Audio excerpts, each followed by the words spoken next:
It is episode number 11 of the SEC Football Hour. Chase Robinson here. Got Chris Lee back with me as we'll spend the next little bit talking SEC football as we do every week here on Southeastern 16. And Chris, we can finally say college football is here. There's going to be games this Saturday, not involving any SEC teams in week 0, but still there's going to be college football on TV. It's here, Chris. It is. It's so close. Yeah, I think at this point we'd watch Pee Wee football just to have some football. But yes, by the time we do this next episode of this show, we'll have seen college football. And the college football we're really waiting to see will just be days around the corner. Yes, so it's here, folks, and we got a lot to discuss today. We'll hit some news and notes, talk breakout players, also talk a little Oklahoma football. Had a chance to catch up with Chris Plank. He's with the Sooners Radio Network, also with KREF Radio out in Oklahoma. So we'll catch up with Chris coming up later on and much more on the show today. But first, before we dive into any more, let's talk about BetOnline, the world's most trusted betting platform and your number one source for everything online sports betting. Right now, you can receive a 50% free bet of up to $250 on your first deposit to bet on anything from UFC to baseball to Formula One racing. BetOnline has every stat, every matchup, and even live odds and spreads while the games are being played. When the game's over, you can go to the online casino, get in on a game of blackjack or poker or one of the over 150 slots games. Head over to the website today to get in on the action. Use promo code BELIEVE, BLEAV, for your 50% free bet credit on your first deposit up to $250. Bet online, the game starts here. All right, Chris, looking at some news and notes over the past week across SEC football. And the first one I want to get to is it's really not a surprise, but Shane Beamer made it official this week. LaNorris Sellers will be the starting quarterback for the South Carolina Gamecocks. Again, after all we've been hearing out of Columbia, South Carolina, it's really no surprise, but it's a big step. You name your starting quarterback, and LaNorris Sellers now kind of takes over the mindset of, hey, I'm now the team's leader at quarterback. Yeah, I mean, did we really expect it to be Robby Ashford? I don't think either of us did. I don't think the fan base did. I don't think the pundits did. And look, when you were hyping a guy up as a leader all off season, which I feel like they did here and there, that's a pretty good indication that guy's going to get the job. I'm very intrigued to see him. We don't talk a lot about South Carolina because, look, our focus has been on the playoff chase and all things around that. But he is an intriguing athlete, Chase. He ran for 13 or 1,400 yards, I think, as a high school senior. He was his action last year was very limited, but he was very good in a very tiny sample size. And there just aren't many guys that will come at you, I don't know, 6'3, 6'4, 240 with some speed. I'm interested to see how this looks. Yeah, it will be interesting, and I think he's set up to be a good quarterback there for the Gamecocks to lead those guys into what should be an interesting year there in South Carolina. Another piece of information, we talked last week about some injuries that had occurred across the SEC. Another one, which when you look at Kentucky, when you look at kind of one position that you see they really can't afford any hits to their depth. I feel like that's running back, and they have Chip Traynum is out. He transferred from Ohio State, has a broken hand. He will be out for the start of the season. Who knows how long it'll end up being that he is out, but definitely tough there for Kentucky to lose a guy who was definitely going to be a leader in that running back room. Chase, I think I've been a little higher on Kentucky, and maybe you have too than most, but I do think this is a spot where now that I'm not going to say Kentucky's going to be suffering because we don't know, but losing Ray Davis, one of the better backs in the conference, they go to Chip Traynum, who had a nice year at Ohio State, but he wasn't the guy there. And now behind him, it's kind of unknowns. I guess it's Demi Sumo Kangbae. God help me if I got that right. I think his friends call him DSK probably, but yeah, he's the heir apparent at this point. So I don't know what that means for a first-time starting quarterback. You would like to have a more defined run game to take the pressure off. Look, they do have a quality offensive line. They've got Marcus Cox. They've got Eli Cox. Dylan Ray started 10 times a year ago. Jager Burton was a 12-game starter. So that's 4 returning starters, and then they get Gerald Mincey at right tackle, who started at Tennessee a year ago. part-time. So, look, in this day and age where you see NFL teams not using draft capital on running backs because they're viewed as interchangeable, maybe it doesn't matter as much, but that's not something you wanted. No, it's not, and you hate to see that for Kentucky again in a position group where I feel like they already were a little thin. Now to be even more thin before you start the season, that's tough. But hopefully, it's an injury that he can come back from quickly, and that he'll come back strong there for the Kentucky Wildcats. So that's a couple of news and notes across the Southeastern Conference again, as we are just a little over a week away from the 2024 season beginning for the SEC. We'll dive into some breakout players now as we're covering all 16 teams. This is our final four of our breakout player series. We're going to look at Arkansas, Missouri, LSU, and Texas A&M breakout players today. So I'll start with you, Chris. Who is a player for the Arkansas Razorbacks you see needing to have a breakout season?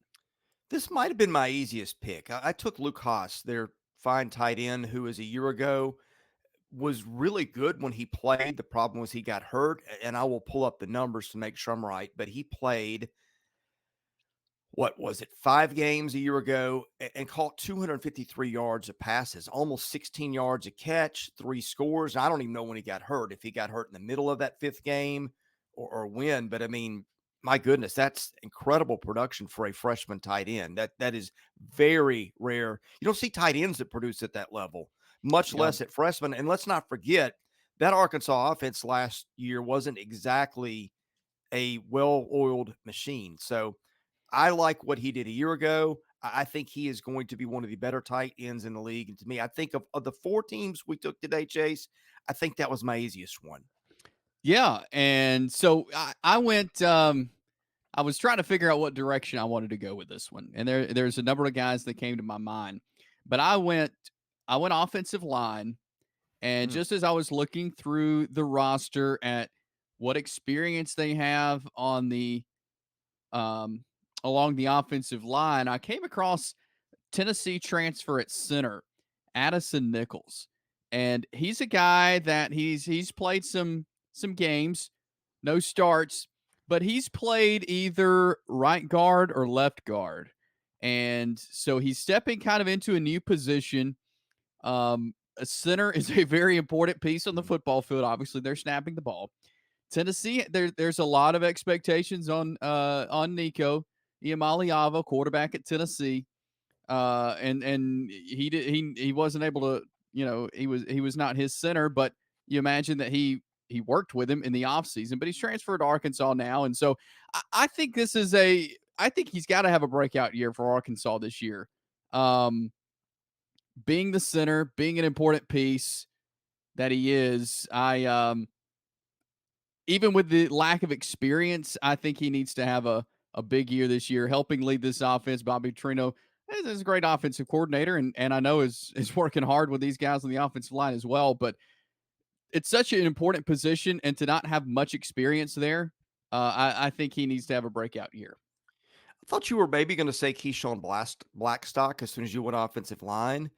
I Although thought that's about a him. weird situation. Well, and if you look in the news, there was I think a sit out over NIL money. He's had an interesting career. He was, I think, the top rated JUCO lineman a couple of years ago, and then went to Michigan State last year. Only played 4 games. That might have been I don't know if that was a red shirt. Get your, you know, get your name in the portal and preserve yourself a year situation. But I All think right. you, given the situation there, that might be the better pick of the 2 offensive linemen. Yeah. So that's Arkansas for us. All right, Missouri, Chris, who is a breakout player for the Missouri Tigers for you? Well, staying in the tight end family, Brett Norfleet. Missouri's got a lot of good receivers. I mean, obviously, there's going to be a ton of attention on Luther Burden, and for good Yep. reason. And they've got Theo Weiss, who's been a quality wideout at Oklahoma and was a good receiver for Missouri last year, nearly 700 yards. They've also got Mookie Cooper, who's played for forever and has just been a steady guy, I think, operating some out of the slot there. So I think those guys are going to get a lot of targets and a lot of attention. You know what that does? That leaves room for the tight end. And Brett Norfleet is a true freshman last year. I think caught 18 balls for 197 yards and 3 scores. So that may be a red zone kind of weapon when you got it close. Now, last year they had Cody Schrader to pound those close ones in, and they've got good Yep. backs again this year. Maybe a different style, but I thought Brett Norfleet, and to be honest, Chase, I think this was the team that I had the hardest time with because there's a lot of established guys who played a Yeah. lot of ball at Missouri other places. So to me, it was a hard pick, but I felt that was the right one.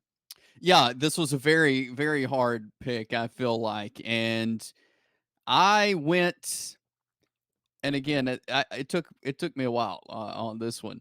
I went to the defense though, and I went with safety Marvin Burks. Mm, There's to me, this is a defense that there's a lot of preseason hype around some of these guys. Some maybe preseason all SEC talk. Um, but to me, it's the back of the defense is going to have to be really good this year. And yeah. so Marvin Burks, one of those guys at safety, he's played some good minutes, but I feel like I feel like they have one strong guy in every position on defense except that safety position. And so I think that could be him this year. I think it needs to be him this year. He's got Joseph Charleston back there with him as well, but I see Marvin Banks really needing to have a breakout year this year. I actually looked at the secondary and thought about making a pick there. Charleston, if you want to go like guy that they need to be a superstar, he might be a good pick. But I Yeah, mean, this is not a secondary, especially the corners that they've played. I'm not going to say they're not good players because that's not true. But it's like last year, you could name Missouri's secondary, their corners, their yeah. safeties, and that's when you can do that. That's usually a good sign. 3 of those 4 guys are gone, except for Charleston. Now they did bring in Toriano Pride. If you want to go 5 guys, Dalen Carnell's their nickel. He's returning, so it's not exactly dire. But I do feel like if at the end of the year a corner has really stepped up and been that breakout guy, that will be a good thing for Missouri. Yeah, I certainly agree with you there. So that is Missouri. Let's move to the LSU Tigers. Who is a breakout player for you, Chris, for the Tigers? Well, I thought for LSU, defense was the issue a year ago, as everybody knows. In the Yep. secondary, the pass defense wasn't good. I don't know if that was all on the secondary.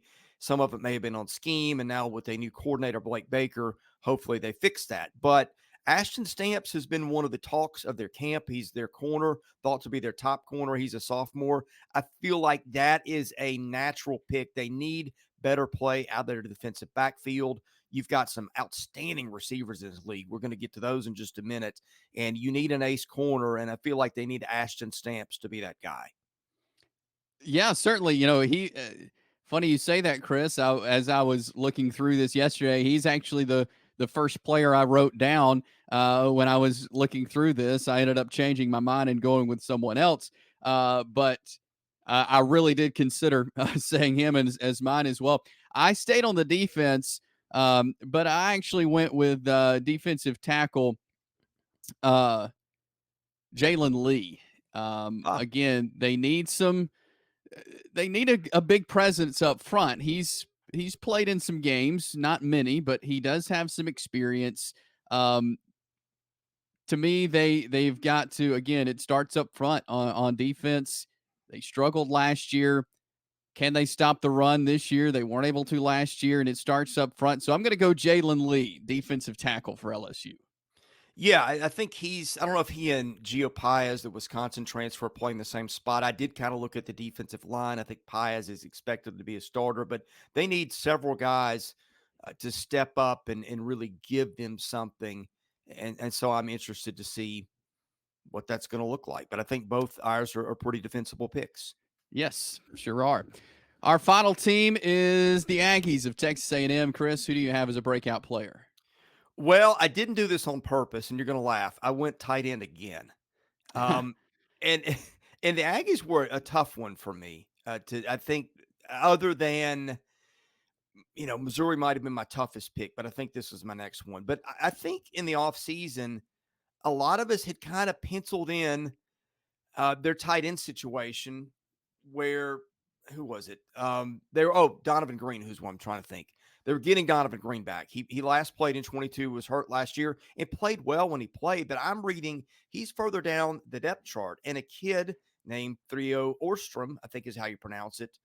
Uh, yeah, he apparently sees the number one job. He's 6'6", 265.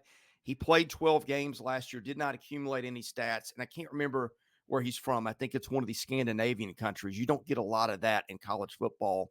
But if he has risen up to the top of the depth chart, and he was a guy that was thought to have had a lot of potential coming into A&M. He just was raw because, I mean, if you're not playing football in America, then you're gonna have a learning curve. But to me, the fact that he has apparently seized the number one job and came into school last year with some hype and played, to me, he looks like a guy that is primed for a breakout year. Yeah, certainly so. I'm going to go with transfer wide receiver Cyrus Allen from Louisiana Mm. Tech. So I'm playing person last year and was impressed with him then. Remember him very well, and he had a great year with La Tech in Conference USA. But he's stepping up now to a big kind of football in the SEC with a good team at A&M. I think he may sit number 2 on the depth chart right now, but I think he's a guy that, if he plays his potential, will be a main target for Texas A&M this year if he can have the breakout year like I think he can have. Chase, I looked at that running back and receiver room first, and I just couldn't decide who was going to break out. I mean, A&M's got a Yeah. lot of guys that have played ball. You got Moose Muhammad, you got Noah Thomas, you got Jade Walker, and you got another transfer in Jabri Barber from Troy who had 999 yards receiving last year. Yep. I think somebody out of that room is going to have a breakout year. I just couldn't figure out who it was going to be. Yeah, and it'll be interesting with all those guys to see what happens. But those are some breakout players from Arkansas, Missouri, LSU, and A&M. That's the Final Four teams we have to share a breakout player before the season starts here. So before we get into our ranking top 5 wide receivers, we're going to do that in just a second. But first, Chris, tell us about our friends over at Magic Mind. Chase, that was hard, and the next one coming up is hard too. But I've got something easy for you. We need a little easy in our lives, and Magic Mind has really been kind of an easy button in my life, to borrow somebody else's marketing campaign unintentionally. But I've got a lot going on, getting ready for the show, taking care of a wife, kids, aging parents, and it can be overwhelming. You can lose your focus. I don't have much downtime. I don't need stress. I don't need distractions. I don't need a lack of energy to get in my way. And guess what? The nice folks at Magic Mind reached out to me recently, said, try our product, see if it helps you. And guess what? It has. There have been days that it has calmed my mind. What it is, it's a mental performance shot. And I'm looking for the bottle. Here it is. It looks just like this. Mine's empty because I've pounded quite a few of these things this summer. But it's a mental performance shot. It keeps you clear, keeps you motivated, and it reduces your stress. Like I said, it's giving me a clear head and focus. It's not a coffee replacement. There's no quick fixes, but it's in addition to your morning routine with time release caffeine. If you want the science for it, here's why it works: 12 natural ingredients to support your energy engine, completely safe, mushroom nootropics and adaptogens, 100% of your daily vitamin C and D in every bottle, doctor validated with over 200 scientific studies, and they do some good stuff too. 5 cents donated of every bottle sold goes to mental health charities. That is a great thing to do in this country right now. They help homeless communities. So confident it can help you is Magic Mind that it will refund 100% of your money, no questions asked, if you don't like it. We've got the link in our descriptions on YouTube and the podcast. Check out Magic Mind. You can get 48% off a subscription or 20% off a one-time purchase. Use the code Southeastern20. Anyway, try Magic Mind, where flow state awaits you. All right, let's move into top 5 wide receivers in the SEC. It's going to be fun. And, when we think of other positions that we've ranked, it's just each team has, 1 or 2 guys in that position. Well, no, it's much different with wide receivers because there is a number of wide receivers on every team, and there's a number of good wide receivers in the SEC. So I'm interested to see our list here. We will rank 5 to 1. Chris, I'll let you go first. Who do you have as your number 5 wide receiver in the SEC? Okay, I usually lean over past performance when in doubt over future, but I made a little bit of an exception in this case. And I think it was Greg McElroy talking this guy up as a potential Heisman candidate. It's Dillon Bell at Georgia. Now I know that they Okay. split their targets around, but I also know they lost McConkey and Brock Bowers, and Dillon Bell was a guy last year against Florida State in the Orange Bowl that really lit it on fire in the first half of that game before it got to be a blowout. If I'm hearing Greg McElroy talk about this guy as a Heisman contender, if he's got maybe the leading Heisman contender throwing in the ball, and there's fewer established mouths to feed, I think Dillon Bell's got a shot to be in the top 5. Hasn't done it yet, so I hedge my bets a little bit, but that's where I started. Yeah, and I think that's a good place to start. I went and I had trouble with this, putting these in a good order. I feel like this guy could be farther ahead. I have him at 5 though, and that's Oklahoma's Deion Burks. He transferred from Purdue. Um, let's see, he was Purdue's top receiver, 47 catches, 629 yards, 7 touchdowns last year. I think, and that's one of those things. It's hard to predict the future. You're going to a new place. You're playing against the new teams in the SEC at Oklahoma, but I still think he's going to be a dynamic receiver. He has Jackson Arnold throwing him a football. So I went Deion Burks, number 5. I went Deion Burks as my number 4. I feel Okay. like Purdue's offense wasn't, setting world records a year ago. He was their leader. He's walking into a much better offense. Now, there is going to be some uncertainty early with Jackson Arnold, new quarterback, and so much turnover on that offensive line. But I feel like that's an offense where somebody's going to be a pick to click. And I also had him in my top 5 for those reasons.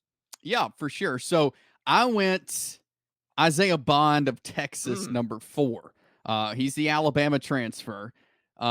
He was one of the top receivers at Alabama in 2023. Obviously, he made some tremendous catches, including the one in the back of the end zone of the Iron Bowl. But he steps into Texas where there are other wide receivers. But I feel like the quickness, like the speed burst from Isaiah Bond, from what I saw from him at Alabama, is going to work so well with Quinn Ewers. And I think he will be one of the top targets there at Texas. So I went with him, number 4. Yeah, on my list, but not in my top 5. Okay. In So a who do in you a have? very tough top 5, by the way. Yeah. Yeah. So who would you have number 3? I had Kyren Lacy for LSU at 3. And Okay. he's getting a lot of WR1 hype out of camp. They lost 2 first rounders. I know they also lost their Heisman candidate at quarterback, but he, to me, looks like a clear-cut choice to lead them in receiving. They do have a decent tight end room too, as I think most people know. But I feel like Kyren Lacy at LSU, if you believe the hype and you believe in that offense and what it has produced the last couple years, feels like somebody in that room is going to be a big producer, and he's the guy who stands to benefit as we do this a week and a half out from the season.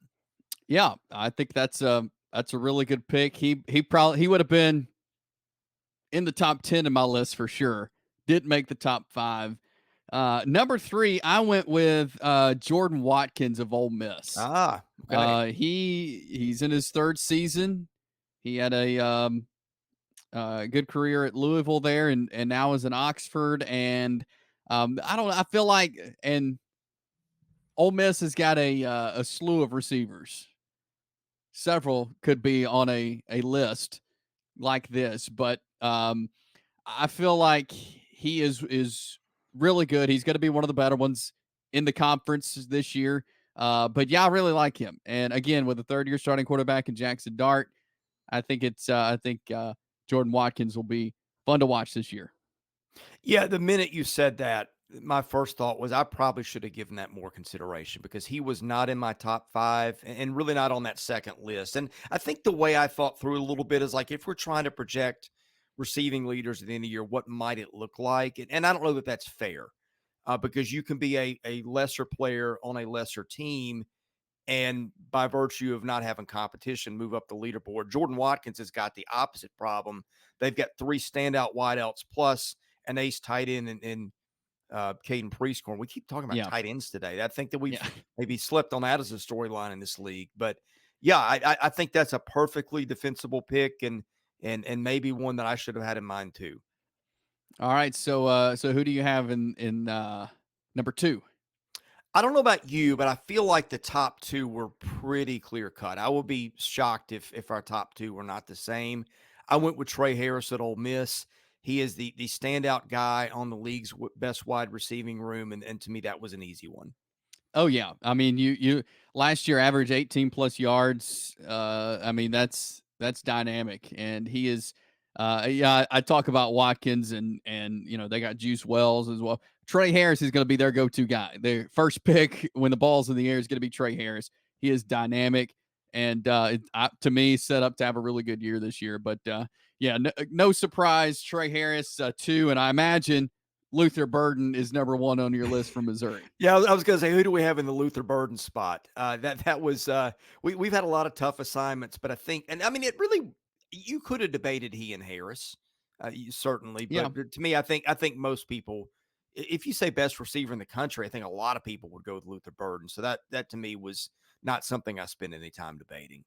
Yeah, I mean, you look at a lot of the preseason magazine, a lot of the preseason talk, and I mean, he's second, third top wide receiver in the country. I mean, and the way this year is setting up for him, he's got Brady Cook back at quarterback, the guy who's thrown the ball to him every time. Yeah, it's set up for Luther Burden to have another really good year, and I think he's going to be part of any major success that Missouri is able to have is because you've got a dynamic receiver in Luther Burden. All right, Chase. Now that we've finished our list, tell me where you were having troubles putting this together. Yeah, so I feel like again, there's so many good receivers. I feel like you could put all 3 of Ole Miss's big time receivers on this list. Um, I wanted to consider LSU into mine. I didn't have any LSU players, but I know they have good receivers. To me, it's just there's so many guys, and like you said, you don't want to predict the future in this. Um, but you kind of want to. Like these Yeah. guys are primed to have good years, but yeah, this was tough. This is probably one of the toughest rankings that to me that we've done is trying to put 5 guys down when there could be 10 to 15. Well, I think you always lean on history and what's proven because there's Yeah. always a lot of guys that are hyped that don't produce. But if we're just gonna do that, then we should have just given you all right, here's the top 5 receiving leaders from a year ago who are back and left it at that. But that's no fun. Yeah. To me, I had a hard time with a lot of stuff. And I think more it was the guys that we left out. You mentioned Isaiah Bond. I left him out. Very defensible pick. To be honest with you, Chase, I don't know that there's much difference between 3 and if we wanted to go all the way out to 10 or 12. I think it Yeah. could end up being that kind of year. I can't believe I didn't either have Dane Key or Barion Brown on here. I Yeah. thought about that hard. I thought about doing a cop out and just making them like a tie for 5th. And I just couldn't like Key is the guy that per catch has been more productive, but Brown is a guy that they use in returns, which usually Yeah. signifies the most explosive player. So I couldn't make up my mind with those 2 guys, and so I just Eugene Wilson as well, Florida. he was the other guy on my list. And here, you know what? You know what team never came up in this discussion? Tennessee, Yeah. which had the Wow. Biletnikoff winner 2 years ago. I mean, Squirrel White could have been on this list. Chris Brazzell from Tulane. If you want to project, maybe Mike Matthews. That seems like a lot to bite off for a freshman. Nic Anderson at Oklahoma, another name that we didn't put on Yeah. here. Theo Weiss could have been on here potentially. I mean, I just feel like I would tell people don't get too hung up on the rankings. And I don't, again, I don't know that there's much difference between this and I mean, Moose Muhammad, that's another one. Yeah. Yeah. Um, I mean, they just keep coming. They sure do, and again, that's why I think it's going to be such a fun year in SEC football because there's so much talent on the field. But yeah, it was hard. It was hard to nail down our top 5 there, but those are our top 5 wide receivers in the SEC as we get ready for the 2024 season. We mentioned some of these Oklahoma wide receivers. We're going to talk a little Oklahoma football now. I had a chance to catch up with Chris Plank. He is the host of the Plank Show on KREF, the Ref Radio out in Oklahoma. Also, the sideline reporter for the Sooner Sports Network. And here's my conversation with Chris Plank. And we're going to talk some Oklahoma football now here on the SEC Football Hour. And I'm glad to have on Chris Plank. He is with the Ref out in Oklahoma, talking sports there every day. Also, sideline reporter for the Sooner Sports Network. Chris, I know it's getting so close. It's almost football season. How are you doing? Appreciate your time today. Yeah, man, they're excited. As we talk, Chase, as I fight bugs, we've got a practice avail tonight, so we get a chance to hear from Brent Venables again. He's been pretty gracious with his time. We haven't heard from a lot of the assistants. Didn't really have a media day this year either for Oklahoma, but things are going well. They've, for the most part, have been healthy. You've had one major injury that's lost your probably number 3 or 4 receiver for the season, and Jaden Gibson. Some bumps and bruises, but we're excited to get things going in SEC country for sure.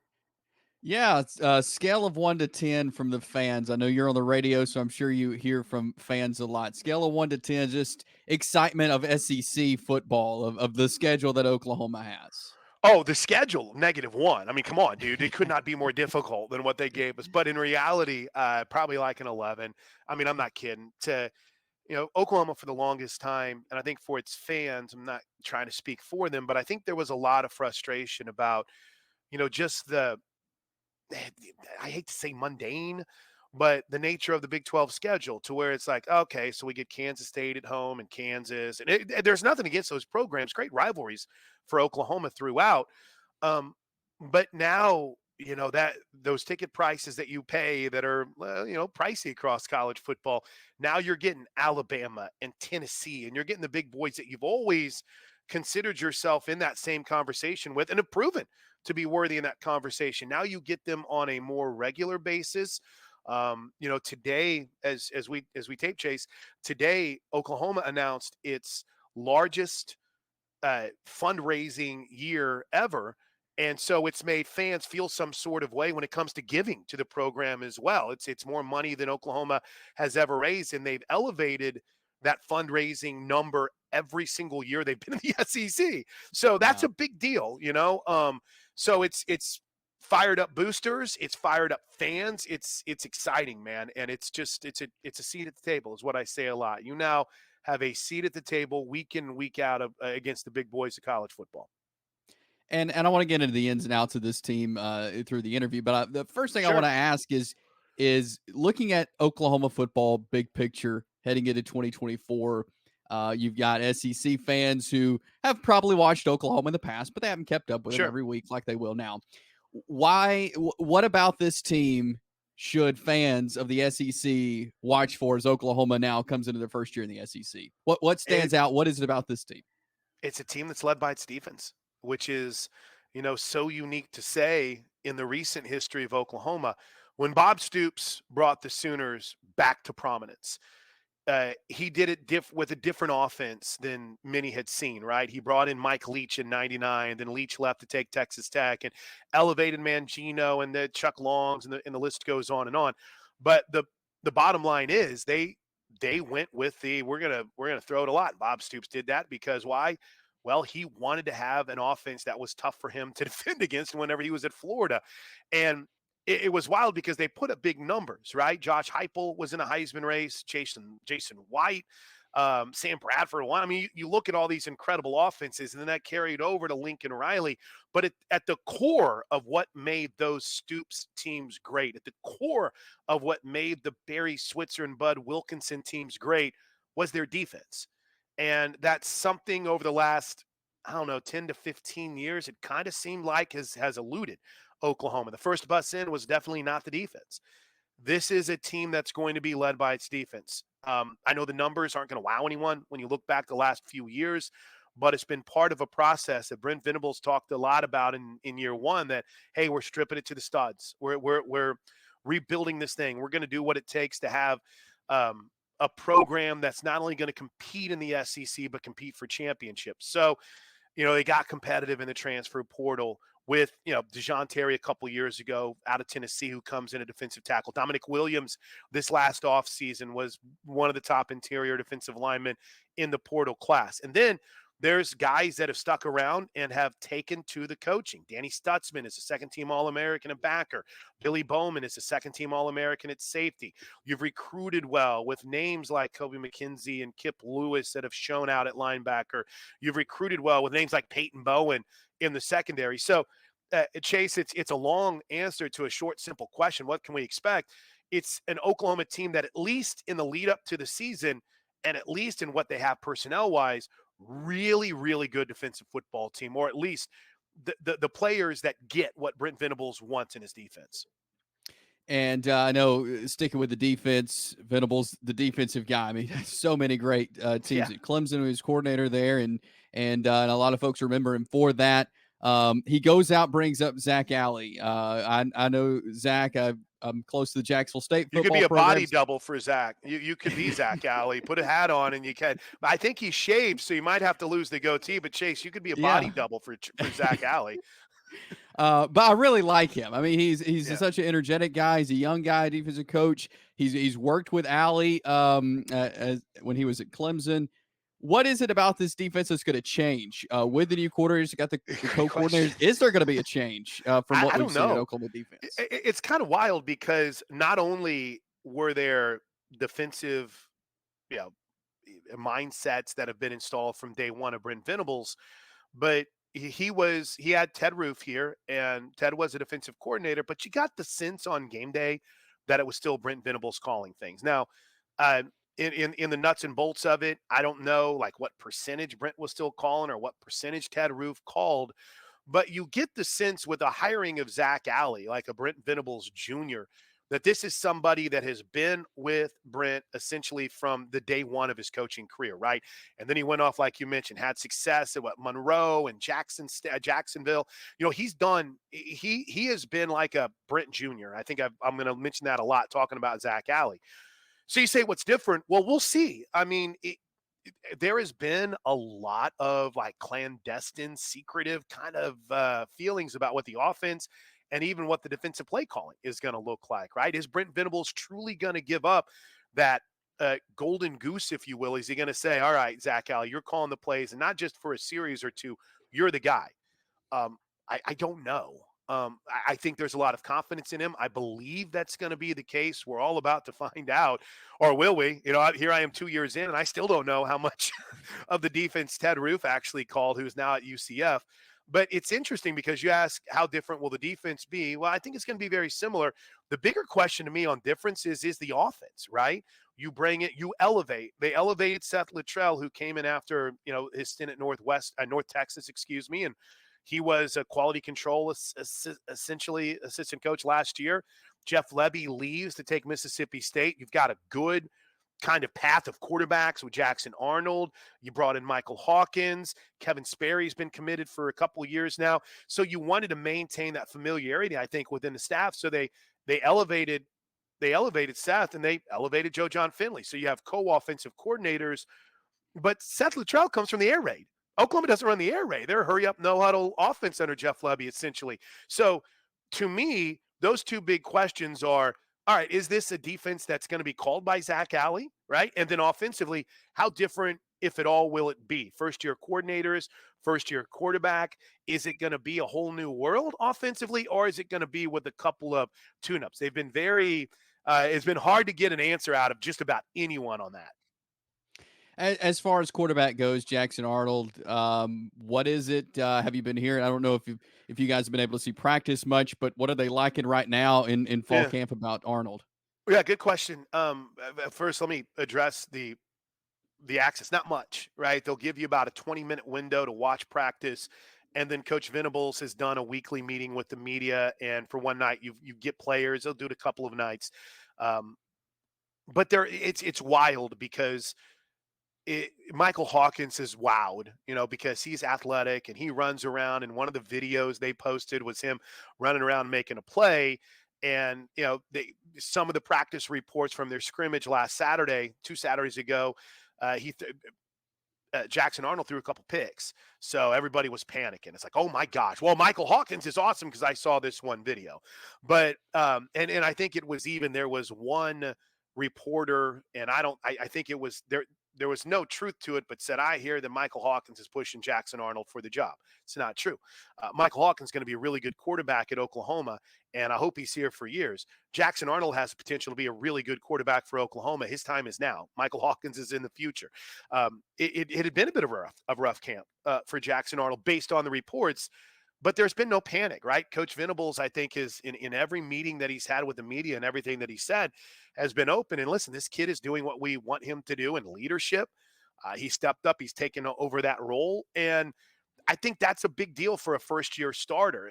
It's not going to wow you if you look back at the numbers from the Arizona Bowl game and the Alamo Bowl, but he did enough to where you kind of look back and Teddy Lehman is a guy that played linebacker at Oklahoma. He's on the radio network with us now on the Sooner Radio Network. And Teddy said, I still look back at that bowl game as a net positive for Jackson Arnold. And that's a dude that's not a homer. He's like, he had to experience that. So I think it was rough. They're shuffling the offensive line around a little bit. They've had some bumps and bruises there. You essentially have 4 to 5 new starters on that offensive line. So I think it's been a work in progress, but despite, the struggles, I think he's affirmed himself as the dude.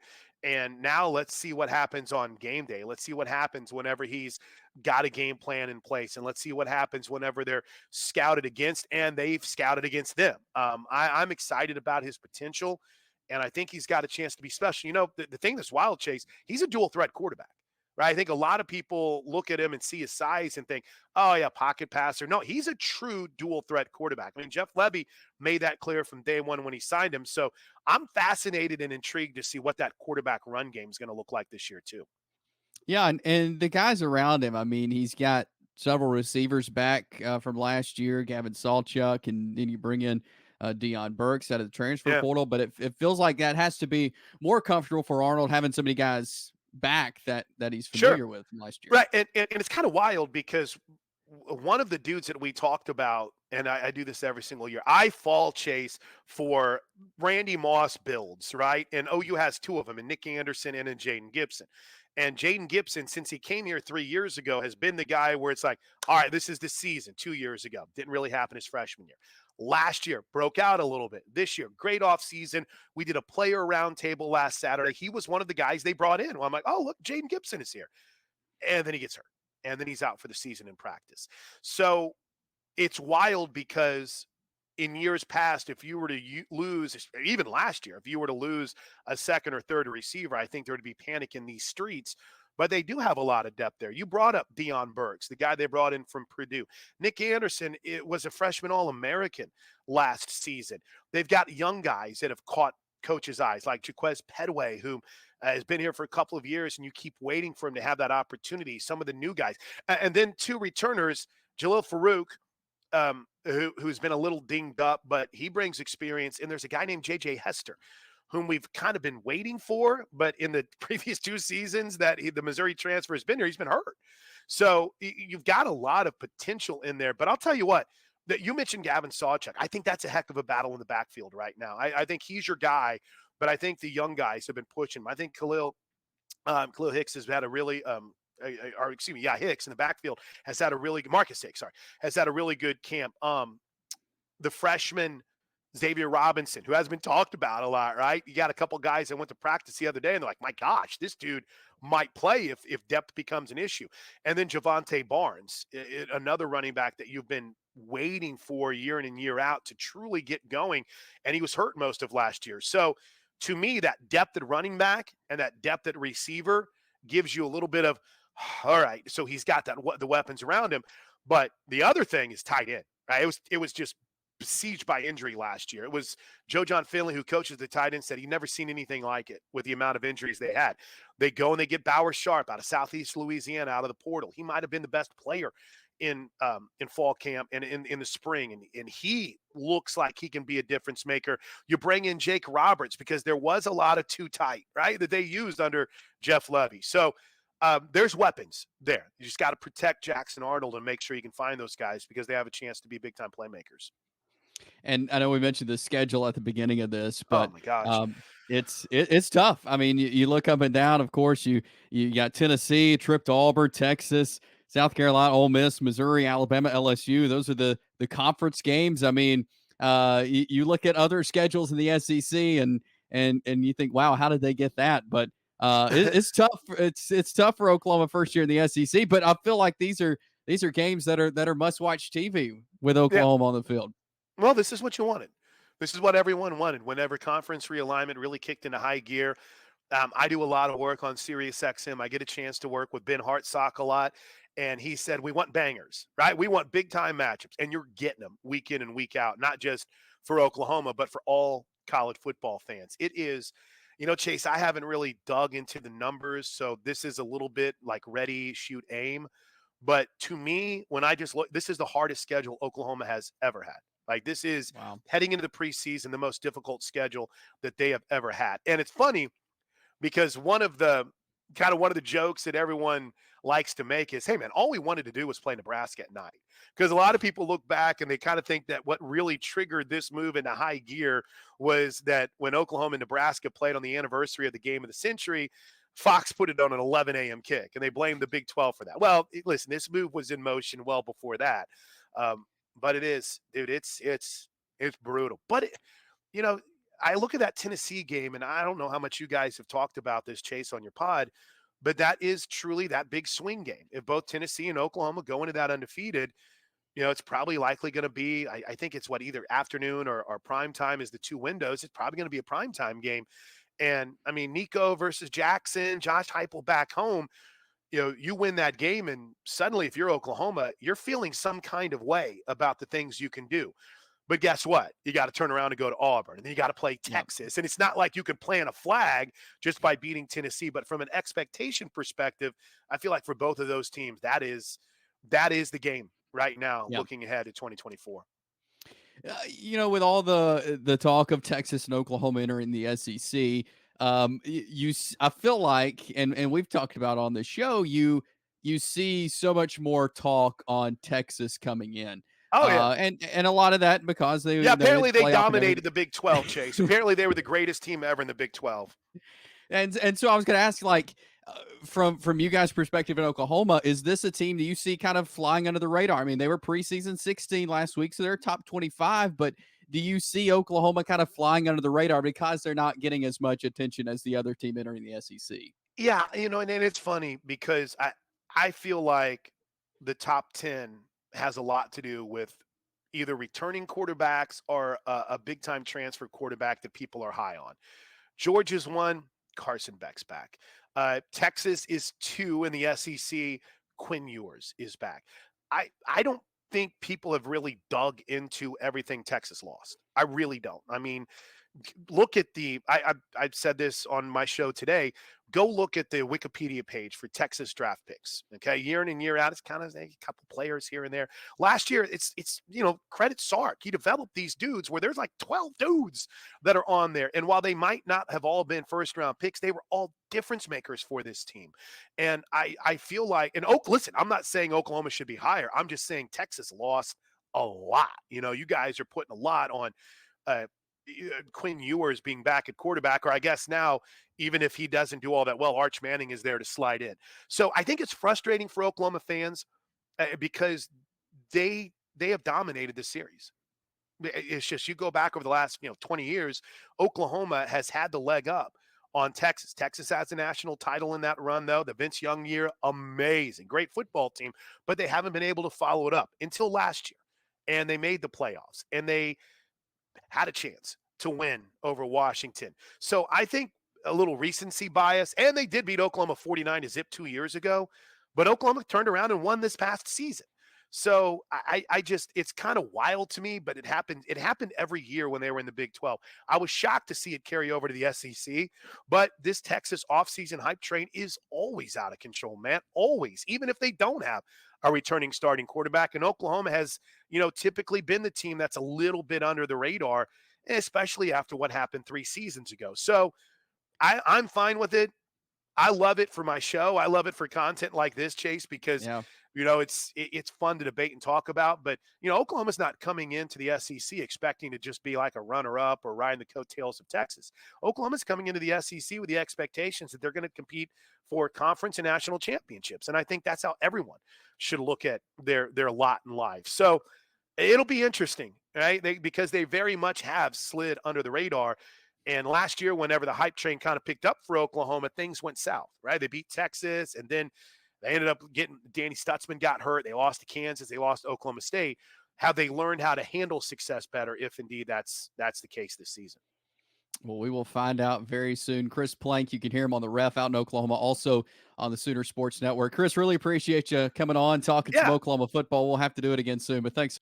Appreciate Chris Plank for taking a few minutes talking some Oklahoma football with me. As like he said, the scale of 1 to 10, how excited Oklahoma is to be in the SEC is about an 11. They are excited to get things underway next Saturday. So appreciate Chris Plank again for taking a few minutes out of his busy day and talking some Oklahoma football with us here on the SEC Football Hour. We'll move Oh, Chase, into. I think the opener's a Thursday, is it not? Oh yes, yes. So we'll get an unfiltered or an uncompeting glimpse. That's a I don't know what my Yes, choice of words is, but there will be no competition or little that's right. competition to watch Oklahoma first night. So Yes. Well, they'll open up with Temple and should be exciting there to see the Sooners. So let's move into some Who Said This, as we will share a quote from a current or retired or former SEC head coach, and the other will guess it. Let's see. You can go first this week, Chris. What's your quote? Chase, this is becoming one of my favorite segments of the show, and here we go. Yeah, I think you'll like this. I think the BCS is so good they ought to take it to basketball, baseball, tennis, and golf. Make them all go through it. I've just never understood why we're the only sport in the world without a playoff system. Oh man. Again, like a lot of these, I can see a number of coaches saying this.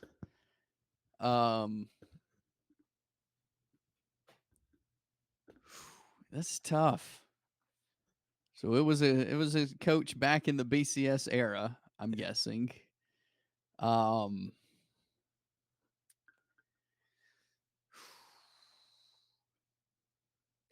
let's say I'm gonna go Tommy Tuberville.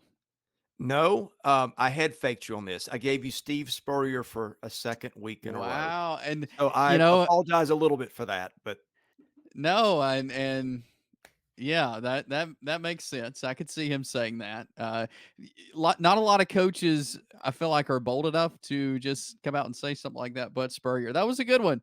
You got me there. I didn't think you'd go Spurrier 2 weeks in a row, but we could do Spurrier every week, like we've talked about. oh, So, I mean, we could just make this the Steve Spurrier quote of the week, and although on what the game and that would be, but he said this at 1988, excuse me, 1998 SEC Media Days, which was the first year I think of the BCS, and or at least that was the year Tennessee won the title, I believe. So I guess that would be preceding the first year.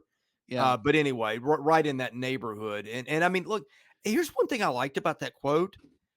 Has there ever been any coach that's more ahead of his time in this league than Steve Spurrier? I mean, think yeah, about it. He went back and like when the league was ground and pound, he came in with this dynamic passing offense where they're throwing the ball over the yard and started dominating people. I think that's really what I've loved about Steve Spurrier, Chase. And I think he was ahead of his times here too. Here we are about to start the first year of the 12-team playoff. So I read that quote in a book this week by Colby Newton about the SEC that I really have started to enjoy as I get through it. And that quote was in the book, and it really stood out. I thought, boy, that was so. yeah. What's the That word? is. Yeah, prescient for our times. It really is. Yeah, the fact that he said that, and here we are, getting ready to start a year with the 12-team playoffs. So that was a really good quote. All right, Chris, who said this? My advice to defensive players: take the shortest route to the ball and arrive in bad humor. Hmm. I made this Wow. really tough on you this week. You did. I don't have any idea. Um. It sounds like somebody who keeps his philosophies really simple. I'm going to go Lou Holtz because he had a lot of punchy quotes like that. I don't have any clue, but that's the best guess I've got. That is incorrect. It is an older coach. He was the head coach at Tennessee from 1955 to Uh, 1962. Do you have any idea who that is? Um, gosh, I should, and in the minute you say it, I'll know it. Bowden Wyatt. Okay, yeah, No, That wouldn't was wouldn't a have gotten that one in a long time. yeah. I purposely made it tough on you this week. I feel like I've thrown you some softballs in this, so I went difficult with the old coach in Bowden Wyatt. I like it. So that is our Who Said This for this week. Always a lot of fun. I enjoy looking through all the quotes, personally, getting ready for this every week. We'll roll into our final segment now of likely or unlikely. I'll go first with my first scenario, Chris. So is this likely or unlikely? And why I put this because I've been thinking a lot about receivers this week, obviously trying to rank them. So likely or unlikely, Oklahoma's Nic Anderson finishes as a top 5 receiver in the SEC. Ooh, I'm going to go unlikely just because we just named a beauty pageant of receivers and he's got to Yeah. compete with one on his own team. It could happen if you gave me which side of the bet to take. I think no to me is an easy answer, not because of Nic Anderson, but because of the competition. Yeah, and I understand that. A lot of the Oklahoma folks are really high on what they're seeing from him. Talking with Chris Plank, he really likes what they haven't seen much of fall camp, but what they're hearing about Nic Anderson in fall camp. So, and maybe it's one of those things where Deion Burks getting a lot of the talk, a lot of pressure. Nic Anderson, is able to finish that high. But yeah, it'll be tough just with all the receivers that are out there this year. So. All right, Chris, what's the scenario for likely or unlikely from you? All right, I'm going to stick on the wide receiver theme and I'm going to ask you, does a freshman wide receiver crack the top 10 in the SEC in receiving yards? Now, there's some really good candidates. Ryan Williams at Alabama, potentially. Mike Matthews, maybe at Tennessee, if he can break his way through the crowded room there. Or probably the most obvious one would be Cam Coleman at Auburn. But again, it is a crowded room, but it only takes one. What's your say here? That's tough. I'm going to go likely, and I'm going to go Cam Coleman will be the guy. Yeah. Yeah. I think he's going to be the go-to at Auburn. Coleman would be my pick. Now, here's the one thing that's the problem with that situation. It's that they came in and got Penn State's top transfer from last year, Keandre Lambert-Smith, who had almost 700 yards receiving. So his guys played a lot of football, been productive, and that was, to me, if they hadn't landed him in the transfer portal, I might have gone yes with Coleman being my guy, but that was my hesitation was just and they've also got Revolta Fairweather too, who's a pretty good tight end. Yeah, so that's a tough one, but a really good one. It makes me think for sure there. But I think Cam Coleman could be the guy to get that done. All right, that was a good one. All right, here is my second scenario for you, Chris. The Florida Gators. We've talked a lot about Florida, talked about their schedule. The Florida Gators start the season 4-0. Whew. Wow. Okay. If you're Florida and you start the season 4-0, here's what you've done. You'll beaten Miami and Gainesville. You'll have beaten Sanford, which, should be no problem. But we do remember what happened last time those teams played when Dan Mullen was a coach. More interesting than it should have been. Texas A&M and at Mississippi State. Boy, I think that's a lot to bite off, Chase. I'm going to say no. Okay. Yeah, I would probably agree with you. I'm just thinking though, if they get that win over Miami to start the year, then they get the win over Sanford week 2. Like you're riding a high there. You're rolling pretty good, and maybe we see Florida start to get some confidence and pull some magic out of their hat. But I feel like it hangs on what they do against Miami. Yeah, I picked Florida to beat Miami in our previews that we do on the channel. I'll be honest, that's one that I've gotten a little bit more nervous about as we get closer to the game itself. A lot of people think Miami is a real sleeper team. I think Phil Steele had them 10th nationally.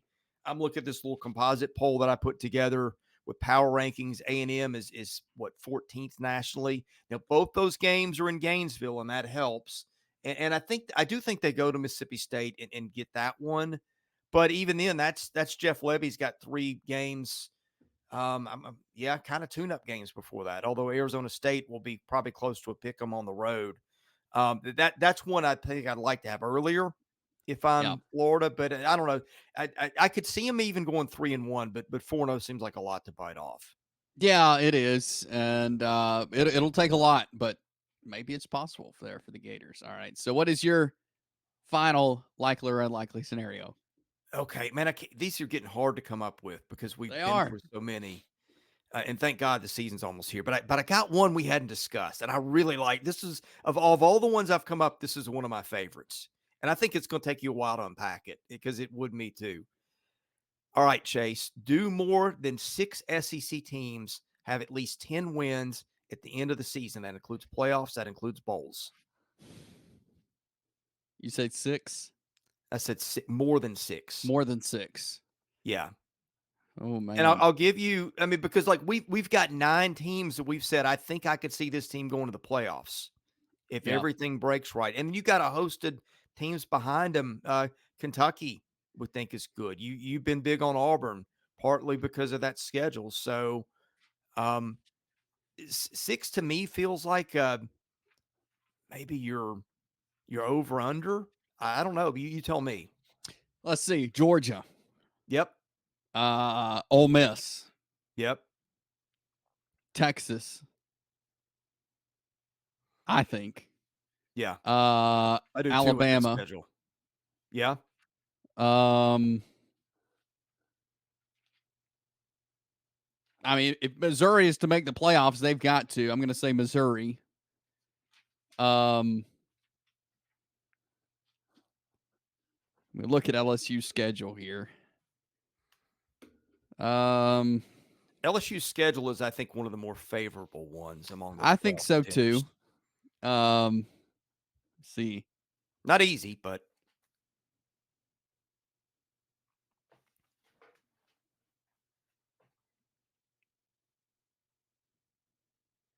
Ooh. See, I don't know if LSU can get to 10 wins though. but you do get a bowl game in that. Oh, that's true. That's true. And a playoff. And a playoff. Or a conference championship. I'm going to go likely.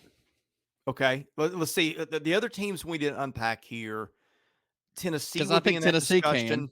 Favorable schedule. And Texas A&M. And same thing, favorable schedule. I mean, it feels like it's attainable, but then you go back and think, man, these teams are playing each other. If you get an injury somewhere, something bad, and it always happens to somebody, right? There's always somebody in this league every year that's expecting to contend for a conference title, and then something happens. Quarterback gets hurt early, locker room goes bad. It's always those off the radar situations that we're not talking about that spoil your season. I feel like the league's got the talent to do it, but it's just that those X factors that you don't know what they're going to be. Yeah, looking at it on paper is much easier than seeing what happens on the field for sure. Because a number of things can happen. But that was a really good one, Chris. That got me thinking. Got me thinking for sure. And is it possible? Absolutely. Maybe more. And I would have to look at each team's schedule and see who plays who. That's part of it as well. But I think it's going to be a good year for the SEC. There's no doubt about it. So that'll do it for this 11th episode of the SEC Football Hour. And guess what? Next week when we talk to you, it'll be game week. We'll be getting ready to have. We've got SEC games on Thursday, Friday, and Saturday of next week. So there's going to be, if you're waiting to watch football, then you're going to have more than you can handle coming up next weekend for sure, Chris. Yeah, I can't wait. I mean, just so many storylines in this season. I don't think I've ever looked forward to more of a college football season with more interest than I have this one, just for the playoffs, the parity, the strength of the conference. I think week in, week out, it is going to be fascinating. And we'll have you covered for it here on Southeastern 16. We'll have game previews every week of the big games. We'll give you previews, predictions. We'll have reaction on Saturday nights as well following the games. We're gonna be your home for SEC football all season long as we keep you covered. All things SEC football, basketball, and baseball here on Southeastern 16. We've got prediction videos up for the games heading into week 1 already, so you can go back if you've missed those and watch those on our channel. If you'd be interested in sponsoring our content here on Southeastern 16, send an email to caroline.smith@southeastern14.com and start those conversations on sponsoring our content and how you can do that. But we got you covered here on Southeastern 16. This is the SEC Football Hour. For Chris Lee, I'm Chase Robinson. We'll talk to you next week here on Southeastern 16, presented by Bet Online.